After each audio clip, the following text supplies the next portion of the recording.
Hey everybody, Michael Norton from Tramazing, and here's some of the exchanges I've been having, whether it's phone calls or texts, is how am I spending my work day?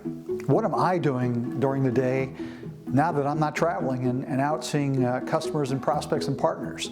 Well, I'm doing the same thing that hopefully you are all doing. I've created something in my own cookbook, and I have to give kudos to Sandler Training for teaching me this cookbook methodology or this cookbook process over the last 10 years.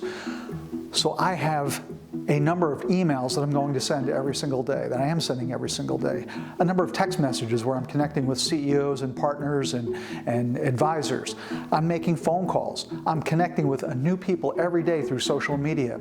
I'm researching what's happening in our industry around virtual training and the sales enablement tools and technology and the content that's being made available to teach people how to sell virtually or how to sell as an inside salesperson when they were used to being outside. So I'm spending my workday doing all the behaviors necessary to help grow my business now and in the future, helping myself understand what's happening in my industry, and building my own self-confidence so that I am prepared to compete as best as I can today, tomorrow, and when we get past this. I hope you are too.